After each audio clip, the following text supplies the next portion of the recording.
Taylor and her boyfriend, Travis Kelce, are the epitomes of elite snobs. Taylor Swift, after the debate, officially endorsed Kamala Harris. I think we have an image of Taylor. There she is holding a cat. And, well, I'm going to just read some of what she wrote there in her very powerful endorsement of Joe Biden. And there's a reason I'm showing you this. She wrote, "I watched the debate tonight. If you haven't already, now is a great time to do your research on the issues at hand and the stances these candidates take on the topics that matter to you most. As a voter, I make sure to watch and read everything I can about their proposed policies and plans for this country. Recently, I was made aware that that AI of me falsely endorsing Donald Trump's presidential run was posted to his site. It really conjures up my fears around AI and the dangers of spreading misinformation. It brought me to the conclusion that I need to be very transparent about my actual plans for this election as a voter.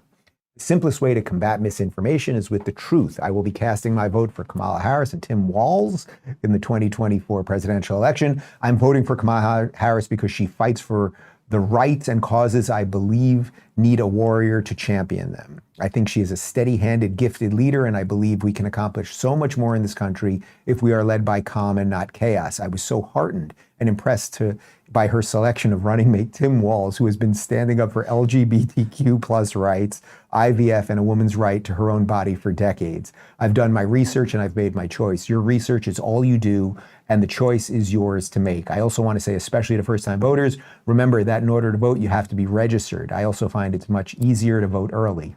Wonder why she wants them to vote early. I'll link where to register and find early voting dates and info in my story. With love and hope, Taylor Swift, childless cat lady. There's a reason I'm talking about Taylor Swift, which we'll get to in a moment. But it's just all confusions that she said there. I don't know what the issues are she cares about. So Taylor Swift, do you want 15 million illegals here bringing in fentanyl and taking out our cities? Is that what you want, Taylor Swift? Do you want an absolute disaster in the Middle East that's happening under that lady that didn't happen under Donald Trump? Is that what you want? Do you want sky-high inflation like we have? So I get it. You can have your armed guards and you can have all of your protection and all of that stuff. So you don't really care about the average person because you are an elite you are the elite of the elite.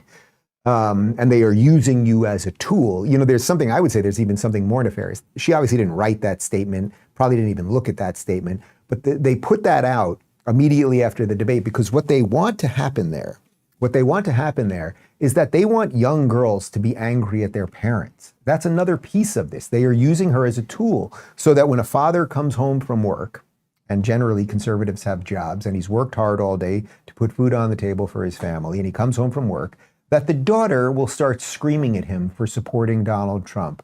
And then the wife will probably start screaming at him too, because the wife doesn't want the daughter to be upset, because they are trying to hatchet away at everything. My friend Megyn Kellyâ had a bit on Taylor Swift and her boyfriend Travis Kelce as it pertains to this election.